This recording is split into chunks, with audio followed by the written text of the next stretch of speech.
Hello, everybody out there in radio or internet land. Y'all are listening to Media Ciphers only on 89.1 WIDR or online at widerfm.org. Could also be listening on the Media Ciphers Kalamazoo podcast or our YouTube page. So I've got a very special guest on our program today. If you are a follower of Democracy Now, like many people on the show are, you might have heard this individual last week being interviewed by Amy Goodman and their team. I was actually sitting down after work, relaxing, and of course doing some research for this episode that you're listening to. And shock of shocks, I'm listening to. I heard about this action that happened at the DNC, and I'm listening to them interview someone. It's like why? That's my old colleague and comrade, Liano, who is joining us now. And before we start off questions, I really want to say I really appreciate you. We're recording this on a Sunday, and you just had a whirlwind week going from Chicago to the state convention. And I really appreciate you taking time of your day to come on and talk to us here and all the folks in Kalamazoo. I'm happy. I'm happy to do it. We need to be having these conversations, and we need to be getting this information out there. And if the action that we did in Chicago raises the profile, then I need to do everything I can to make sure that that the privilege that I have counts for as much as it can in in the direction that we want it to go. All right. So we're going to get into the questions. I just also just want to say for folks, if you haven't seen it, we're going to link to it in the show notes. But I really would recommend you check out the initial story and the interview from Democracy Now. And just a matter of course, I do want to really give you compliments on. There's not a lot of people who can be that eloquent at public speaking, let alone while they're being dragged out by security and being questioned by one of the most high profile progressive journalists in the country. So thank you for being able to say what you were able to say in those circumstances. Well, Um, it was, it actually, it didn't even occur to me that that was a thing. But I'm actually kind of embarrassed about how many ums and ahs and stuff like that I got in there.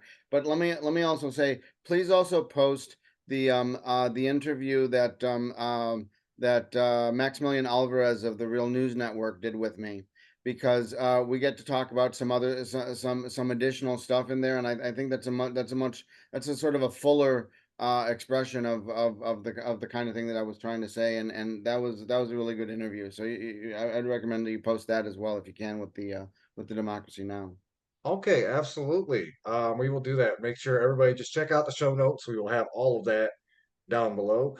So the first thing I want to ask you about, and so we were talking about this a little bit before we started the recording, and so as I mentioned, you went right from the Democratic National Convention to the Michigan Democratic Party nominating convention, and we're based out of Michigan. We always try to localize our coverage as much as possible, and I thought maybe if we could start, if you could just briefly kind of give us your thoughts on what happened at Michigan State Convention. If there's any interesting developments you think our listeners should hear about. We're going to talk a little bit later about maybe some of the local Michigan response to the national convention itself. But I thought maybe we just start there. If you could maybe tell listeners about any important things that went down at the Michigan convention that you think they should know about.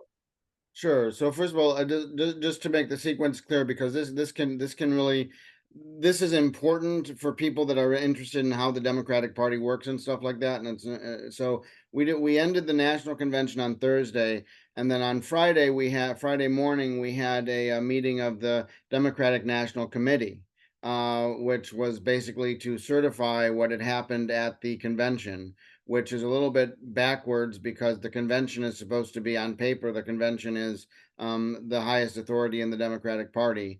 But then we have to certify what they decided, by a smaller body that is more tightly controlled by the establishment. That doesn't sound exactly right. But the Michigan convention The Michigan convention was very disappointing. First of all, I'm the chair of the Progressive Caucus Rules Committee, so I did my rules report, and I made a report at the same time on what happened at the DNC, and was interrupted by I don't know for sure, but I good reason to believe was an older Jewish lady who wanted to argue that if they would just release the hostages, everything would be fine.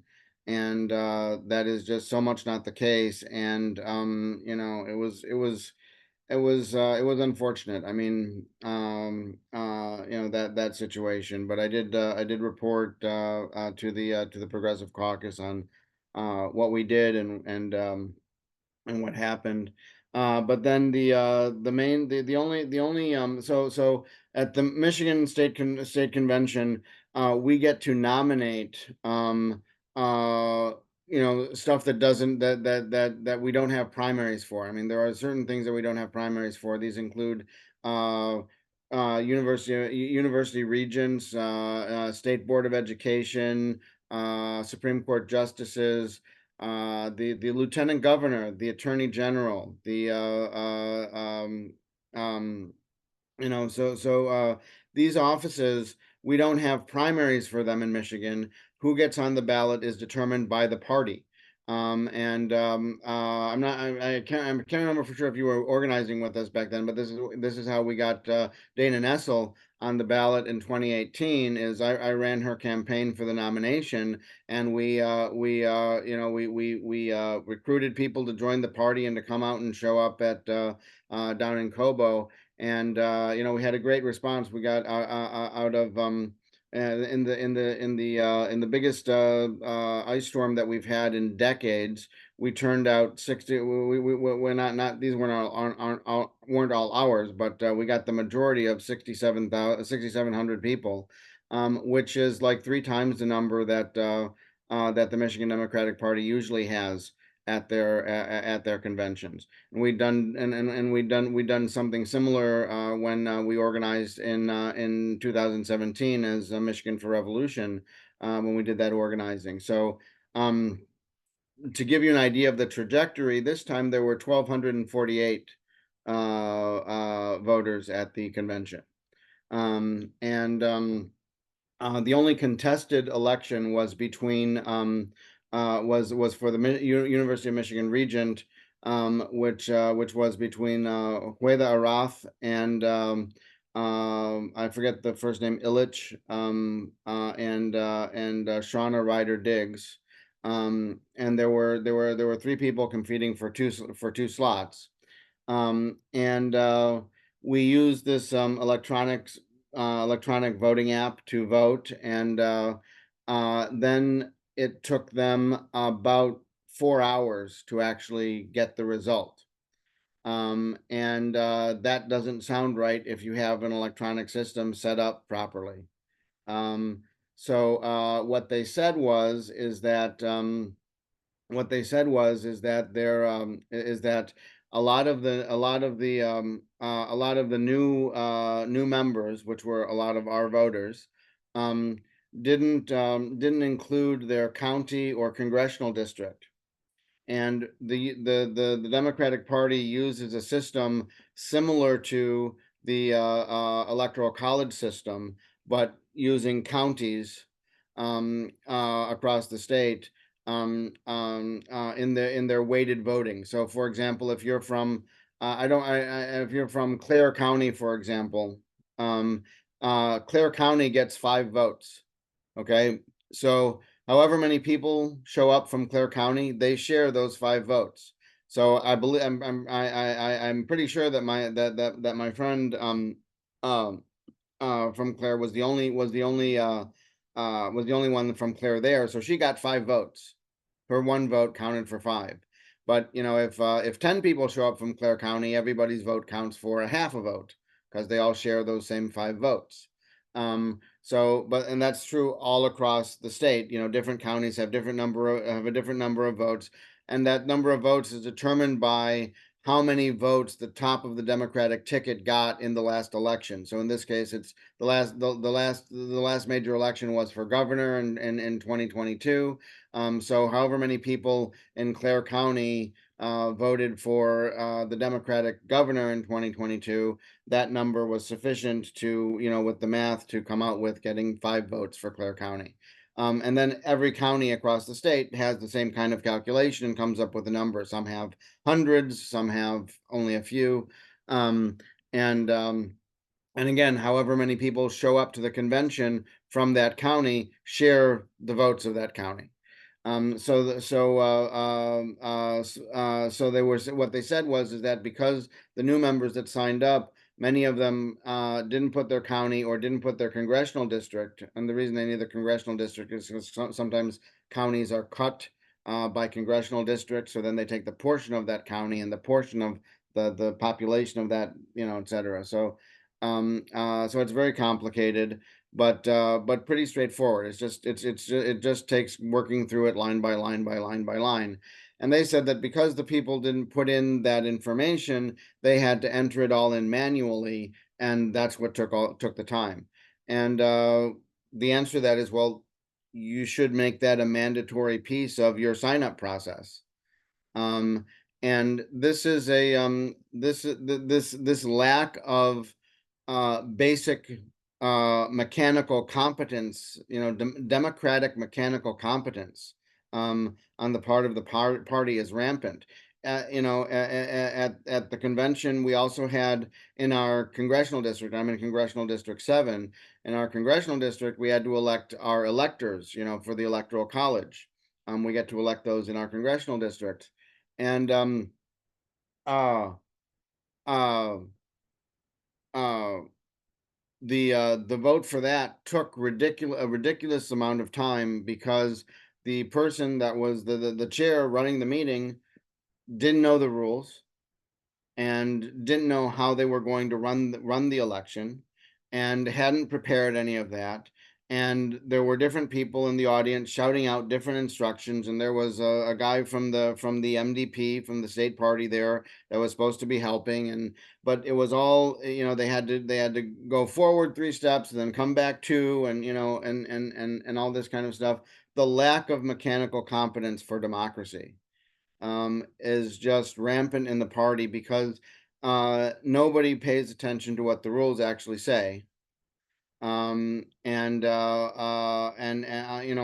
they run into something where they need to figure it out right now, and then they kind of like end up doing kind of a hodgepodge of what somebody tells them instead of going through and looking at the rules and understanding, what they have to do. Um, and it's really disappointing, but it's also, I mean, I don't necessarily blame some of the people involved, because I mean the chair of the 7th congressional district doesn't get a salary for being chair. They don't get paid any money for doing that. None of the officers at the congressional district or the lower levels get paid for any of that.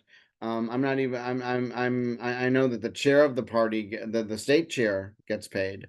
But and that they have a staff that gets paid. But anything below that, it's all volunteer. So I don't blame them for not knowing this stuff, but it's also works to the party's advantage that if nobody knows the rules, then they basically get to say whatever the rules are. And because most of the people in the party trust leadership, at least to tell them what the rules are, um, they just keep doing it. So it's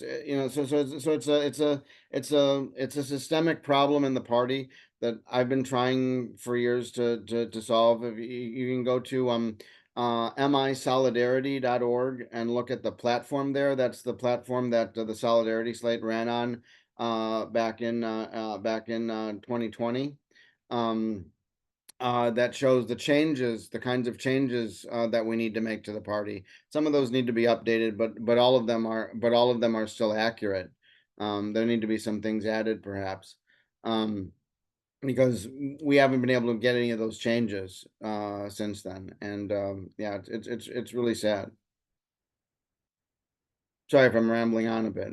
Oh no, that's absolutely fine. And I think a lot of our listeners don't necessarily get this sort of inside baseball stuff about local politics. So I think that's really some invaluable commentary and insight. Um, so I think our next piece I want to so let's go back to last week Sure, in Chicago.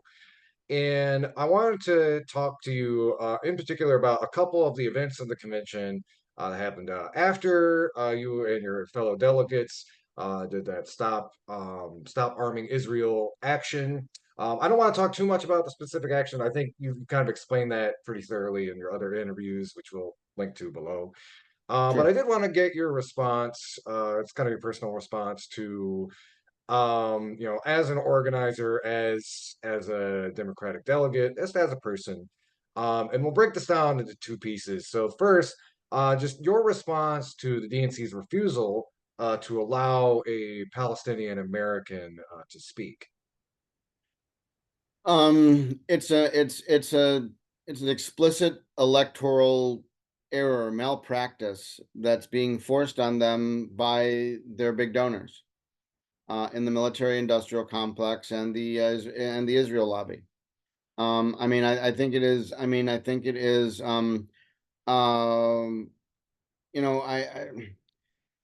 this may be strong language, but to me, it feels like something akin to treason that the leadership of our party is allowing a foreign country to dictate who can and can't be heard from on our stage. That seems to me to be an outright betrayal of the American people, because the vast majority of the American people want a ceasefire, and the vast majority of the American people, I mean, let me rephrase that.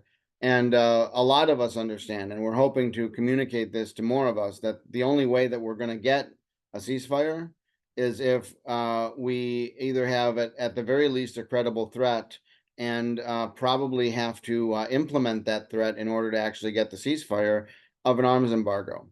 And let's be clear, an arms embargo against Israel is just enforcing our own laws. We are right now breaking our own laws. They're called the Leahy laws. You can look them up. Um, we're literally breaking our own laws by sending them arms. And I mean, I've said this on other interviews as well, but that just completely undercuts Kamala's Harris's argument that she's the prosecutor, she's the law enforcement officer, she's going to be good on, she's going to be anti-crime and stuff like that. Um, there's a massive crime going on, probably the most massive crime that there could ever be. It's called genocide, and the mass murder of children. And there's a law that says that we can't do that, and you're not going to enforce it. I mean, are we living in a cartoon world? I mean, come on. Um, so So with that, so you're kind of referring to Kamala, and I wanted to point out a couple things from her speech and kind of ask you about it because it's kind of sure. expanding outward into that. So yeah, I was kind of curious if you had a general response to their speech. Some of the things that I thought was like, you're simultaneously calling to continue arming Israel while working to bring a stop to the war. There are a couple things that she said that were either inaccurate or skewed. So she referred specifically to a lot of the sexual violence that occurred on October 7th, which if you go back to one of our previous episodes, this is not to say nothing like that occurred, but we ran a story several months ago from The Intercept about how the original New York Times article that dropped that was very sloppily written. And this is at the same time that we have very recent stories that are literally coming from the IDF themselves about rampant sexual assault happening in the prison camps. And in fact, there was almost a pseudo January 6th moment when they tried to prosecute some soldiers over it.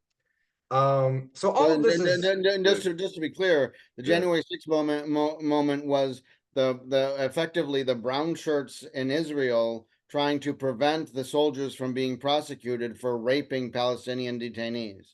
So let's be really Yes. clear about that. Yes, absolutely. And also blaming Hamas for the stall in negotiations when they accepted the administration's deal back in May. So there's a lot of gaslighting going on, and I want to like, what did you hope realistically to hear on that stage? What didn't you hear? And what are some of your big takeaways from Kamala Harris's closing speech?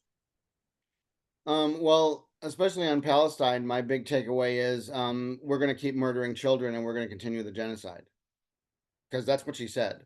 We're going to keep arming Israel, which means that we're going to keep doing those things.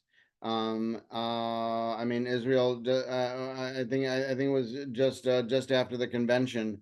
There were a bunch of people killed in Gaza, and just yesterday, the I was laughing out loud looking at looking at YouTube because across the the big headline across the thumbnail was Israel under attack, and underneath it says Israel makes preemptive strike against Hezbollah. So I'm so I'm throwing a rock into your house, but I'm under attack. So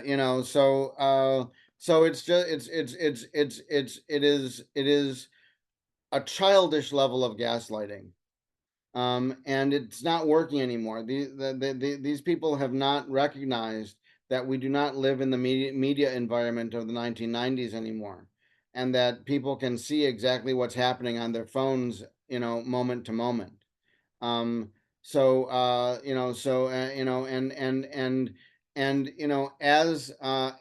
media has become more sophisticated, and certainly has, but people are also becoming more sophisticated. Humans learn, and we're wired to learn even if we aren't taught to learn, because, well, anyway, um and so we so when more and more people will see Israel under attack, but they're making a preemptive strike against somebody else, but they're saying they're under attack. Um, they're going to see that and laugh at it the way that I did. And more people are going to do that. So I really think it's a losing strategy for the Harris campaign. I think that they're trying to do the same kind of triangulation that Clinton tried to do, where she wanted to do just enough to get just enough voters in order to win, but not any more than that, because she'd have to go too far away from what her big donors wanted in order to do that, and she didn't. And she wanted to serve her big donors. Well, this is the same thing. This is the same kind of thing that's going on here. They're trying to triangulate this, and I heard rumors at the DNC. I have no idea if they're true or not, but I've heard rumors that the current leadership is looking at how to win without winning Michigan, because of the uncommitted movement here. And I think that's just nuts. What we should be doing is we should be having a coalition built up of communities of people. Okay, and one of those communities is the Palestinian community and their allies. Okay, and all of those and all of those communities in solidarity need to have their voices heard in the Democratic Party and need to have their issues addressed in the Democratic Party. And by excluding the Palestinians who are currently the group having their family members murdered by their own government, sending weapons. Um, it's we have to stop this. I lost my train of thought. I was going to make another point there, but I can't remember what it was. Well, I'm sure there'll be opportunity to Yeah, address, probably one of the following questions too, because we're sure, going to be sure, circling back to this sure. pretty soon. So, Next one, or my next question, and granted, you haven't been back home very long, but you did come home to the Michigan convention Mhm. yesterday. So this is probably actually a more timely question. Um, how have some of, not only your friends, family, and neighbors back here in Michigan responded to the DNC, but what was the response of the people at the Michigan convention to the events in Chicago last week? If you had maybe a general read on the temperature, or maybe just like some notable interactions that you had with other folks here in Michigan about the convention. Um, Maybe not even necessarily just about Palestine, but maybe concerns about not only the genocide going on, but concerns about the party going forward and some of what they may have saw in Chicago. Well, so first of all, I've been wearing this, which is the Palestinian keffiyeh, saying Democrats for Palestinian rights. In the video it looks like it's reversed, but it says Democrats for Palestinian rights. Um, and so people, even before the action, were coming up to me and asking me where they could get one of these. And and some or if not that, then saying thank you for thank you for representing, and we appreciate what you're doing. And after the action, and I'd been on TV and all that kind of stuff, again I have lots and lots of people coming up to me. Let me tell you, the Middle Eastern, Arab, Muslim, Palestinian people have all been. I mean, everybody has been very appreciative of me standing up, and I'm just like, well, it would be harder to be a Jew and not be against genocide. I have to stand up because I understand. I mean, this is the lesson that I take from the Holocaust, that you have to stand up, and you have to stand up, even when there are people that are trying to shut you down, um, because that's the only way that we're going to stop this kind of mass murder. Um, um, yeah, so the response has been overwhelmingly positive. There have been a few interactions, like I think I mentioned earlier about the older Jewish lady in the at the Progressive Caucus who wanted to argue about whether or not, if we just if they would just release the hostages, everything would be fine. I'm like, no, everything just goes back to the way that it was, which just leads back to here. We have to have a ceasefire, and we have to have a real path forward. To, right now it seems like the two-state solution. That's another discussion we could have, that I might have a different opinion on, um, but no, the response from everybody was overwhelmingly positive, aside from that one incident that I mentioned there. And there were one or two other people that came up to me and and pressed me on one thing or another. Usually it's about, well, are you voting for Trump? I'm like, no, I'm voting against Trump. Who are you voting for? I'm voting against Trump. I might have to mark my ballot for Harris in order to do that effectively, but I'm voting against Trump. I'm not voting for Harris. The only way that I'll vote for Harris, is if she, has the arms embargo, and supports, and decides to support universal health care. Because let's be clear, Gaza isn't the only mass murder that the Biden administration and the Harris campaign support. We have a privatized health insurance system in this country that literally murders 68,000 specifically poor people, disproportionately women and minorities, every single year like clockwork. And both of those things, the murdering tens of thousands of people every single year like clockwork, and the murdering tens of thousands of people, with massive bombardment. Those are both things that you find in the Nazi era. A bureaucratic system that murders tens of thousands of people every year, like clockwork, is a Nazi death camp. I mean, we can call it a lot of different things. Here we call it a healthcare system, in quotes. Um, So I want to vote for Harris. Okay, I would like to. I would, but those are my red lines in terms of voting for Harris. Other than that, I'm voting against Trump. Our anti-democratic system forces me to vote against Trump by voting by marking my ballot for Harris, but I'm not voting for Harris. Yeah, and that's an important point we bring up on our show. I'm full disclosure with listeners. I'm explicitly a Marxist. I'm no longer in the Democratic Party. I'll talk a little bit about our history later. Hmm. Currently organized with SBUSA, but I'm never talking. I'm not going to tell people who to vote for, but we want to make sure people know what they're voting for specifically. Uh, and maybe we'll talk a little bit about that as well. We have a quick question towards the end, kind of relates back to some of that stuff. But Sure. I think I'm going to move on to. There's a couple points you brought up during the Democracy Now! Interview. I'm going to ask the second piece first because it kind of relates to Okay. what you were just speaking on. But one of the things that you talked about with Democracy Now! Was you said never again means never again for anyone.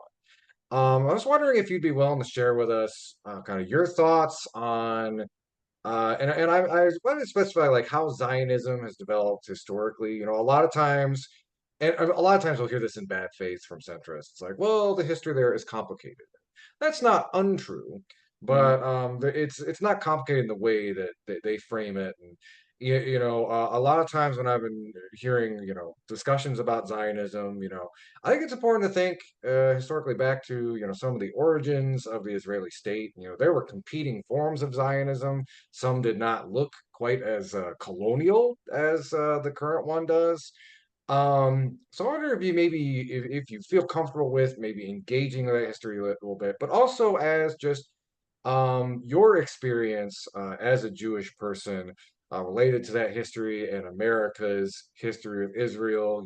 I think of myself growing up, as an American Christian who we were not part of the evangelical community, but that line on Israel was really baked into how I was brought up. I remember in the 90s, Netanyahu would pop up on the TV and my dad would start clapping. To my dad's credit now, he just calls him an a-hole when he sees him on the TV. But, this is kind of the environment we all grew up in. So I know that's a pretty tangled question, but I was wondering if maybe you could just unpack some of that for our listeners.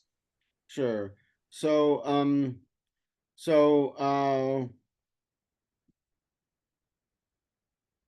I don't remember the first time that I heard it, but this would have been when I was a young teen, I guess. When somebody explained to me that Zionists want a Jewish state, I said, "What do you mean by Jewish state? Do you mean that Jews in that state have some kind of privileges that other people don't? If that's not what you mean, why do you have the word Jewish in front of state?" Okay. So the issue is that and I mean let me just back up and say that there are people that claim to be Zionists who say, well, there are people who call themselves Zionists who do not believe in that. Okay. But that's a very small minority of the people who call themselves Zionists. Okay. Even the even the even the a lot of progressive Jews um, want a Jewish state. Okay, and I think this is largely because they've been raised to believe. I would argue without evidence, and in fact, I don't think there's good evidence that having a Jewish state for the Jewish people is how the Jewish people can be safe in the world. Given the trauma of the cultural trauma of the Holocaust that remains with us today. Um, uh, uh, but that is just wrong, as Netanyahu is demonstrating. Just because you have a state that you control doesn't mean that you're going to be safe. Okay. The only way to make Jews safe is to make everybody in the world safe. And the way that you make everybody in the world safe is that you implement never again for anyone, anywhere, ever, period. That's the only way anybody's ever going to be safe. Okay, so so if what you mean by a Jewish state is a place where Jews are safe from that kind of treatment, which by the way they're not right now in Israel, because there are Jewish protesters in Israel that are being that are being arrested and imprisoned for opposing a genocide. Um, uh, uh, if what you mean by a Jewish state is some place where Jews can be safe, then you're just incoherent, okay? Because that is not a place where Jews can be safe, okay?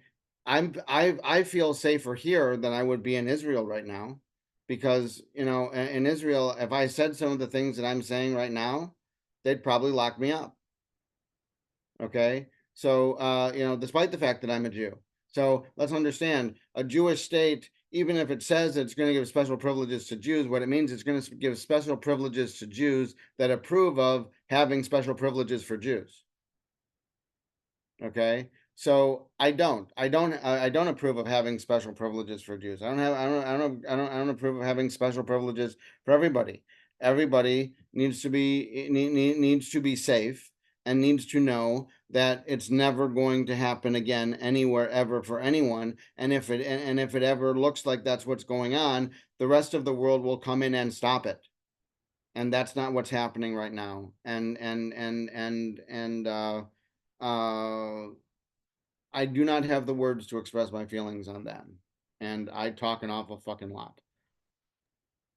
That's absolutely fair. And yeah, I remember it's yeah, I just as a quick aside, and I'm gonna speak something to this as somebody who, it's part of like my volunteer job to track all of this news over since October 7th. The horrors that we have been forced to compartmentalize. It's really unforgivable, and of course, everything that's been happening over there as well.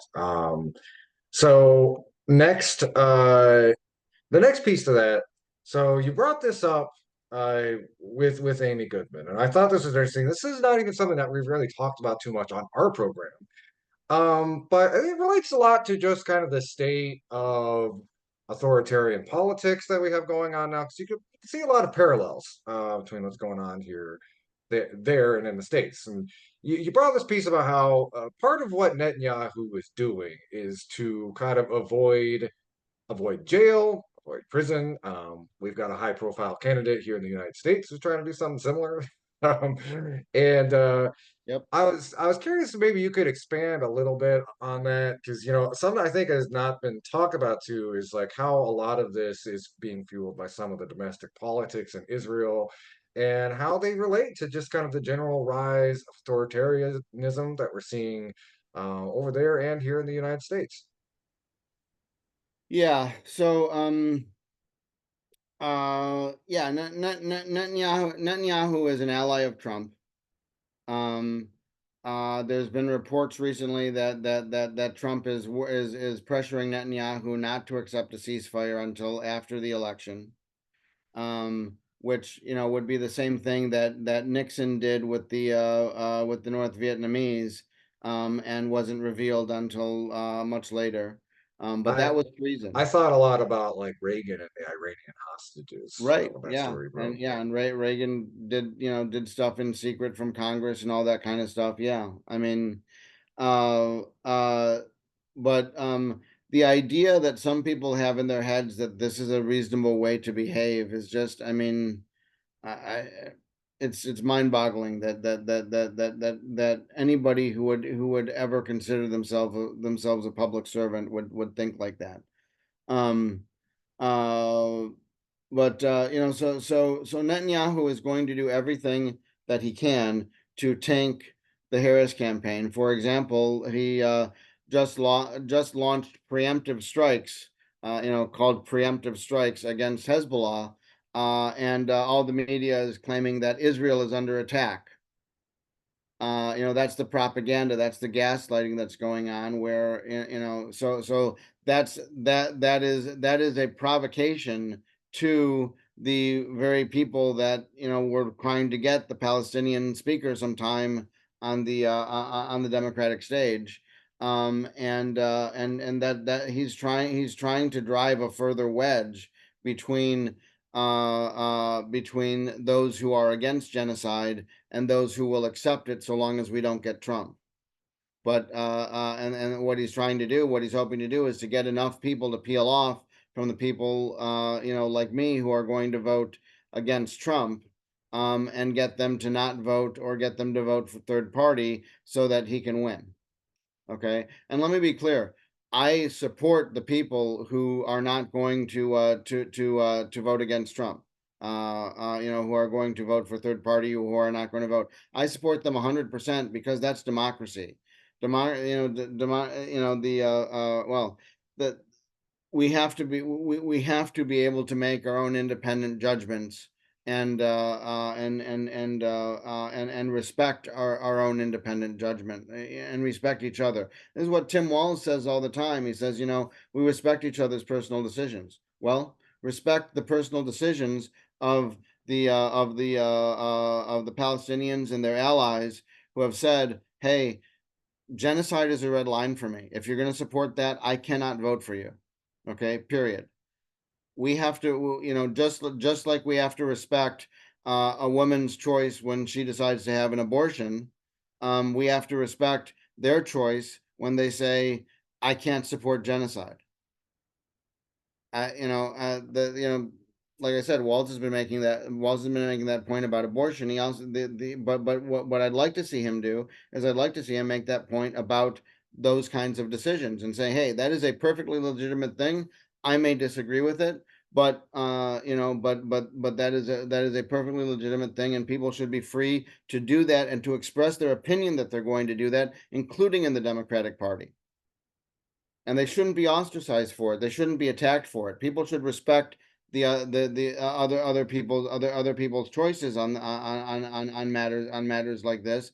And if you're not going to do that, and you're going to do the kind of you're going to get the kind of reaction that we got when we raised our banner, which is basically, brown shirt behavior. It is violence intended to silence political speech. So it actually leads into kind of the last really big question slash discussion point. And at this point, I'm going to kind of tell our listeners a little bit about our personal history working together. So me and Liano, shortly after 2016, I was at the last convention, raising signs, organizing, maybe doing a little civil disobedience. But following that, back home, I got plugged into Michigan for Revolution, which was kind of an offshoot of a lot of people who were involved with the Bernie Sanders campaign, people who were inspired by Bernie Sanders to try to get involved in the Michigan Democratic Party, push it to the left. I continued working with that organization till about 2018 or so. I was trying to help my friend Eponine Garrett get elected. I moved off to different paths. So after 2018, I joined Socialist Party USA. I ran as a socialist candidate twice here in Kalamazoo. And I think particularly after this big events, when the Democratic Party shows people exactly who they are, or at least the establishment Democratic Party does, it kind of brings these tactical questions to the surface again. And we the good thing, the glass half full about the last decade is that we have had unquestionably a growing socialist movement in the United States that we haven't seen in about a century. And this is good. But there's been a lot of divergent ideas about how leftists should engage with this capitalist political party. There's people who continue to are involved themselves inside the party like yourselves. There's also, of course, a lot of socialist parties, like the Socialist Party USA, Communist Party USA, Party for Socialism and Liberation, Social Equality Party. And there's typically a debate about whether, should we even get involved with those capitalists? Should we try to build our own party? I will say, full disclosure, I think a lot of those socialist political parties have not been very effective at trying to utilize the momentum of the socialist upswell, and I mean, I say that as a bit of self-crit myself. Um, and I know from my own standpoint, I look at certain history of like, FDR, who was largely pushed to those policies, and his platform was pushed by a lot of these labor organizations, socialist parties, communist parties, etc. Of course, we are not in that same historical moment, so there's a lot of build up to that question. But generally, what I want to ask, given the context of kind of what I just mentioned, after the events of last week, do you yourself intend to remain within the Democratic Party? If you could explain your position to listeners, and for myself, inside me are two wolves. One wolf says the Democratic Party is the graveyard of social movements, but I also recognize that there's been a historical utility to groups like the Mississippi Freedom Party, and what y'all were doing in Chicago last week. Minnesota DFL. So with all that, if you could kind of answer that question, do you intend to remain with the Democratic Party, and could you explain your position on organizing inside the Democrats to our listeners? Sure. So let me give a little bit of background. Okay. Um, one of the biggest problems that we have in this country is the idea that we're a democracy. Okay. We are not a democracy. And let's be perfectly clear, the authors of the Constitution told us explicitly that we are not a democracy. They wrote a whole series of articles called the Federalist Papers as a pitch to try to get the country to adopt their new constitution that they had just written. And they explained very explicitly what kind of a government it was, and what kind of a government it wasn't, and why. And if you want to get this, is actually not. It's actually you only have to read one of the Federalist Papers.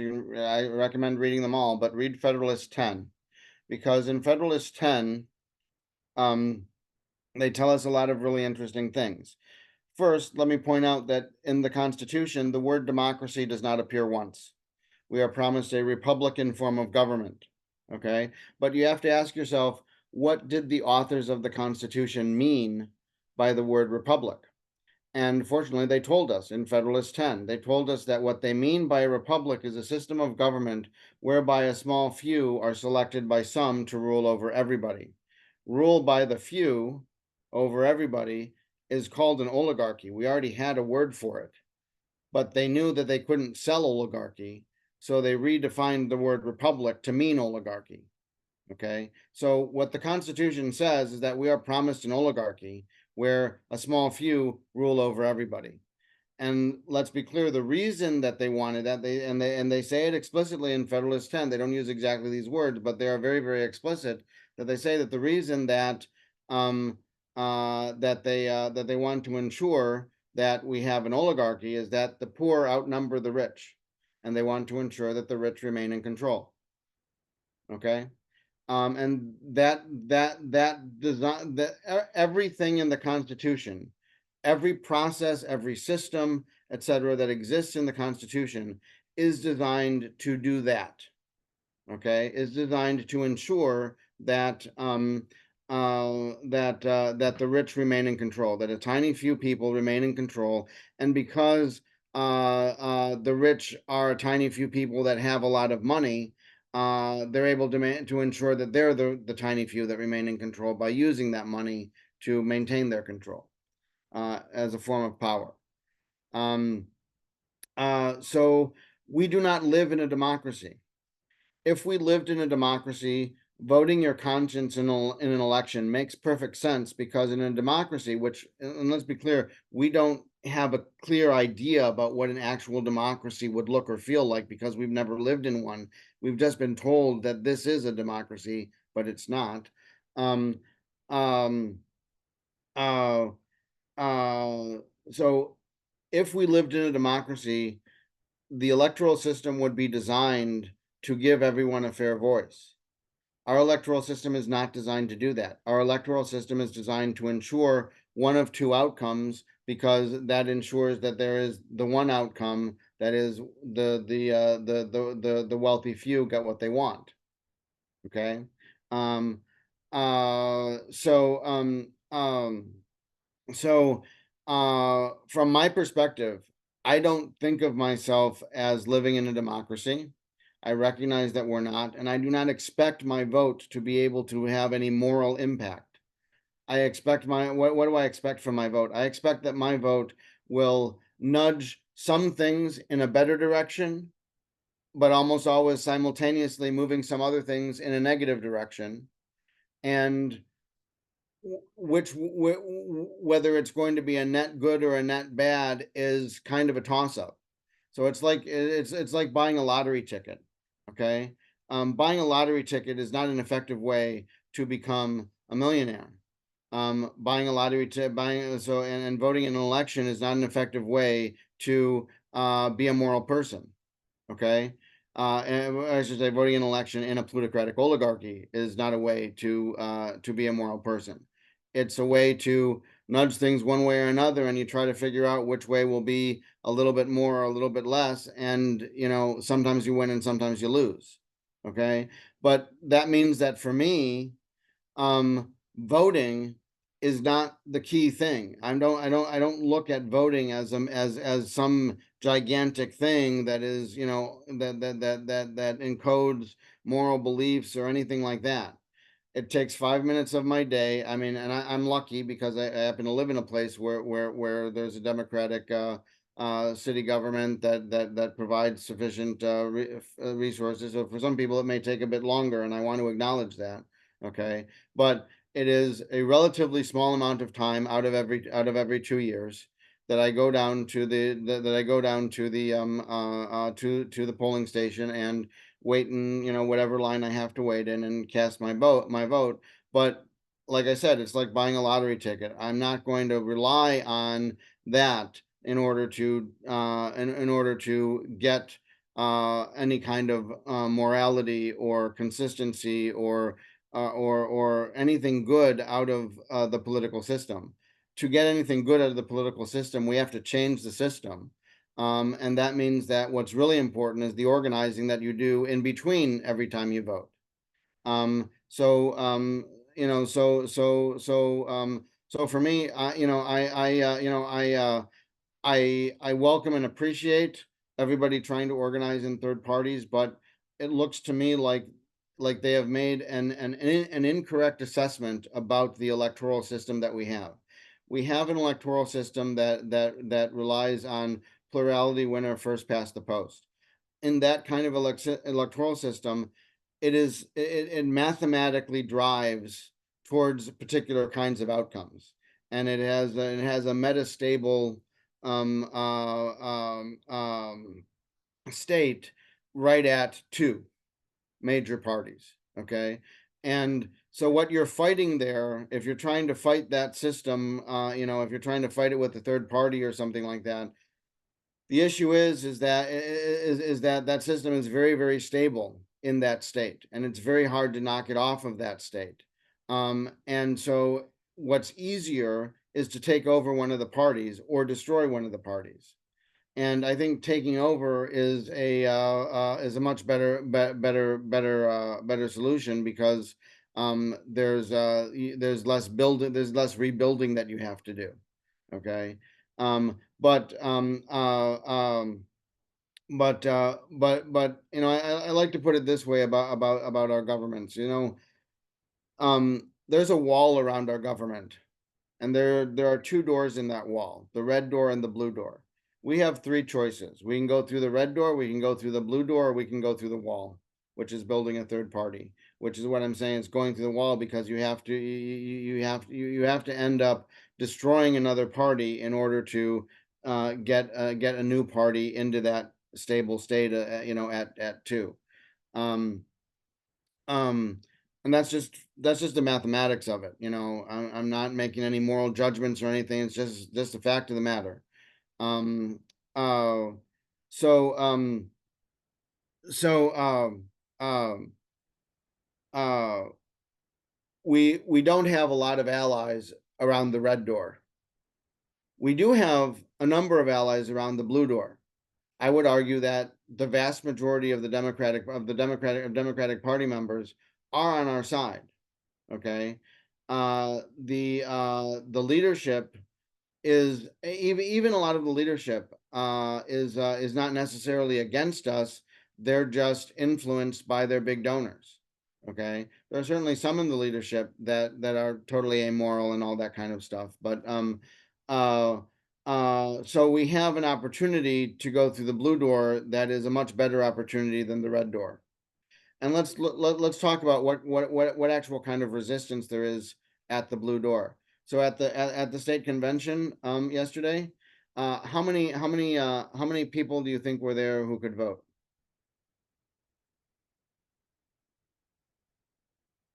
Let's say 60% of the people in attendance. I mean, I'm just No, guessing, no, but I'm just saying, what's the raw number? What's the raw number oh, of members of the party who bothered to show up to be able to vote at the state convention? uh, 2,000, 3,000. I don't know. 1,248. Oh, okay. Okay. Prior to 2017, when you and I organized with Michigan for Revolution, they average between about 18 and 2,500. Depending on how exciting the convention was for whatever other reason, etc. When we organized for Michigan for Revolution, we got 4,700 at the 2017 convention. And when we had more time to recruit and recruited a lot more people, et cetera, and even actually in 2018, it was a very short recruiting window. There was only about 2 months that we had to do that. It's a long story why that happened, but anyway, we turned out 6,700 people in the middle of the worst ice storm that we'd had in decades. Okay, in 2018 to vote for Dana when I ran that campaign and organized that membership drive. Um, uh, if we could get and those 6,700 people weren't all our folks, but we had the majority. Dana won by 19 something percent in the raw vote and by around 10%, double digits, certainly 10%, between 10 and 11% in the weighted vote. Um, uh, if we could regularly, by regularly I mean for a couple of hours every other year, turn out about 5,000 progressive leftist coalition members, however they care to identify themselves, to vote in the Democratic Party elections, we would run the Democratic Party. Okay. Now there would be trouble, certainly, if you go and look at what happened in Nevada when the progressives took over the Nevada Democratic Party. They had an awful lot of trouble from the National Party. Um, but we've seen what they do.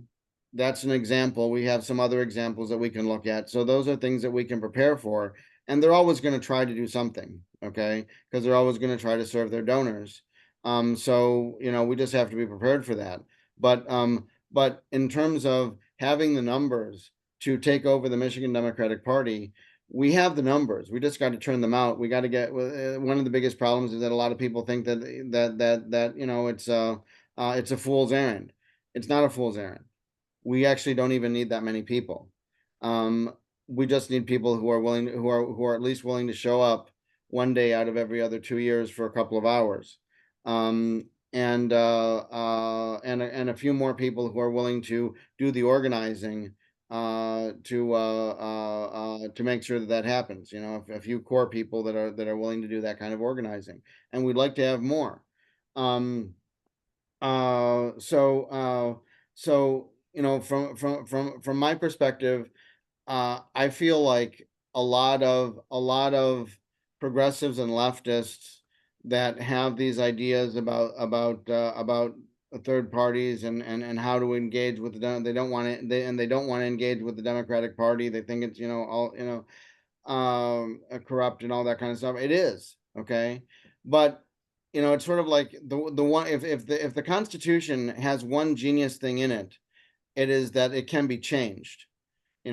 Previous document, like you can't change the 10 Commandments easily. I mean, because that comes from God. The Constitution says specifically we get to change it. Makes it too difficult to change it. But I would argue, but the fact of the matter is that the Democratic Party has at least incorporated that piece of brilliance into its rules, that it can be changed, and there is a path to change it. We just need the people to come out and choose to do it. So, just to quickly respond to that, there one thing that kind of resonates or just popped my head. So I'm a regular listener of Rev Left Radio and Red Menace, and I can't remember exactly when they were having this discussion, but I think it was Brett O'Shea brought this idea up of the idea of there someday being an anti-imperialist caucus in the Democratic Party, and that would be something that you know principled leftists or working class people should support. And probably one of the biggest differences I've especially seen through everything that's happened since October 7th, but even a little before that, is 8 years ago, 2016, when people were organizing around Bernie Sanders policies around the DNC, there's still a lot of silence about foreign policy, about how U.S. empire functions throughout the world. And this time around, not only some of the older organizers, but especially the younger organizers seem to kind of understand this second nature, and they seem to be getting just as outraged about just the state of affairs of our neighbors in Palestine as they are their neighbors down the street, which is I think that's a really positive development. And who knows, maybe there will be an anti-imperialist caucus inside the Democratic Party at some point. Even just the way that the movement is very transparent with itself. I was kind of taken aback by some of what AOC said during her speech, and then almost immediately had Ilhan Omar kind of clap back at that, basically specifying, the administration is not actually working towards a ceasefire in any real way. Kind of cut the BS. We need Yeah, the whole thing about arms embargo versus ceasefire is, Harrison Walz can say ceasefire from now until election day, but unless there's something material to back it up, it's really just words on paper. Um, absolutely, absolutely. Let me just say, I'm not sure. I'm not sure if I said this, but I want to yeah, say one of the things that I would like to do, once provided that we're able to take over the party, is number one, organize it to actually be democratic. So that so that the grassroots, so that grassroots voices are heard and carried through all the levels of the party. So right now the way that it works is basically it seems like if you're at the grassroots and you just show up at a state convention, it seems like you're getting represented at the state central committee, which is the governing body of the party. But if you actually, go through those positions, serve in those capacities and see how it actually works, as I have, that's not what's actually happening. There's actually innumerable ways that further down the chain, the party controls what is done, and who gets to say what, etc., from the top down. So so I want to say that I support 100% that we have third parties that are actively going out there and and organizing. And what I would want the Democratic Party to do as a democratic organization, one if we're able to reorganize it that way, is to support third parties, because the Democratic Party with our platform says that we want these things. It doesn't say that we want them from somebody who ran under our banner. Okay. And I don't think that the generation that's coming up now cares so much about labels. So I think that I would want the Democratic Party to support third parties and encourage that by changing our electoral system to one that uses a proportional system of representation, which the Democratic Party claims to embrace in their rules, but don't actually fulfill in their actualization. Yeah, I would also mention just a little inside baseball.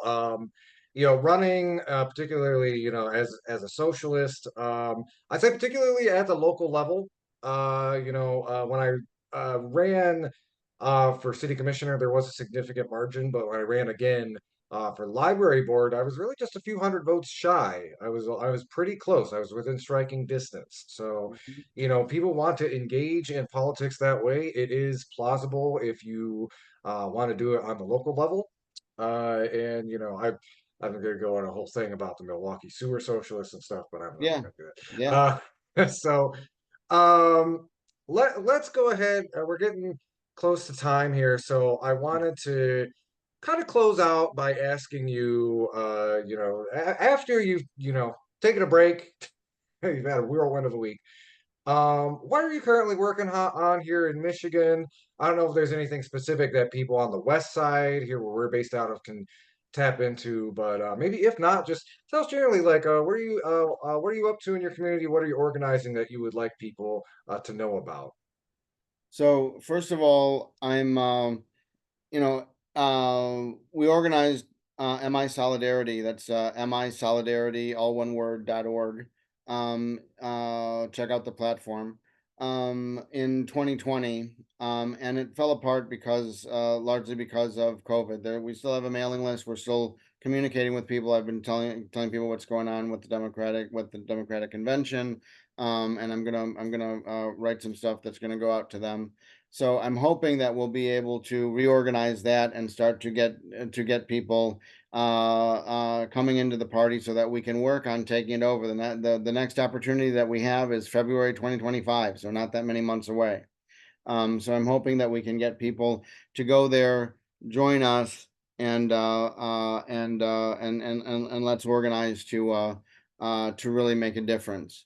Um, the second thing that I'm working on is from the outside, is the you know is the as something I'm calling the Michigan Democracy Initiative. It's a nonprofit that I'm trying to form with the co-founder, who's her name is Kathy Albro. She was formerly the chair of the rural caucus and did a really good job organizing that and getting it into shape and really making it a force. And then she stepped down because of shenanigans with the party. So we want to. The idea of the Michigan Democracy Initiative is that we want to help local communities organize themselves to identify, understand, and address their issues using the tools of self-government. So uh, she's already started. I've been involved a little bit, but she's already started in Gladwin County, helping to organize. There's a community builders group there that has met several times with large numbers of people and broken up into study groups to study particular issues. And the one that's furthest along right now is the childcare group, because they have a terrible problem where there are 14 children in the county for every single slot in a childcare service. And there and what we're recommending to them, because of a lot of they've detailed a lot of the problems that they've had trying to recruit people to do this kind of a thing. So what we've recommended to them, what we're suggesting is that they organize a nonprofit worker cooperative to set up a child care center that would be able to provide support to a lot of individuals in their own homes doing child care there, because the individuals in their own homes model is what a lot of other counties have tried to do, but it's not really stable, because you're sort of like one person in an island. You don't have any backup. What happens if you're sick? You might need materials or resources and so on. But then if you have a stable, a larger stable center where you can have library, like toy libraries and other resources and equipment that you might want to use, or people that can assist with different aspects of it, etc. That creates a greater stability and a longer term capacity to serve the community, while keeping all of the money in the community instead of sending it out to somebody else outside of the community. So that's the kind of thing that I want to organize, and the way that I'm hoping to do it is that my experience with organizing the last several years has been that there are a lot of people that want to come together and do the stuff, but actually the mechanics of getting together and doing that stuff and organizing things so that people are regularly able to do that um uh takes a lot of time and effort and energy that a lot of people don't have, because they're working, they're taking care of their families, they're doing things that they need to do. And so what I'm hoping to do with the Michigan Democracy Initiative is get some funding for organizers to provide that mechanical piece, so that the community members can come, they can understand all the mechanical pieces and make sure that that all of that's kosher and all of that. We want to set it up as an actual democracy of rule by the people, as opposed to the fake democracy that we have here in the country and in the Democratic Party. um uh so number one, they learn how that actually works, and number two, they can come together and do those things, make those decisions. And the idea is that if we can do this in a bunch of different counties and get people organized to do that, um, they're doing something. Then we can network those different organizations and have an impact at a larger level. So those are the kinds of things that I'm looking to do on organizing. On uh, some other stuff, I just started a Substack. I've had a blog for a long time, but I found it's probably easier to do it on a Substack than to manage my own website. So I'm moving that over, and the Substack is called The Democratist. And it's just the Democratist that substack.com. And The introductory post has a number of links in it to my blog about the Democratic Party. I haven't moved it all over yet, but it has a number of links to it that give you a good overview about what's going on with that. But On that blog, I'll be writing about stuff like the convention and the party and all this stuff that's going on. But it's also going to be a vehicle. I'm writing a book on democracy, starting with science and evolutionary history, and maybe I can come back and talk about that at some point. But the way that I'm planning to write the book is I'm going to write a series of articles. I've got the first one almost done. Write a series of articles that's basically the outline for it, and publish them there, and get feedback, so that I can then go and write the rest of the book in a better way that has more input into it.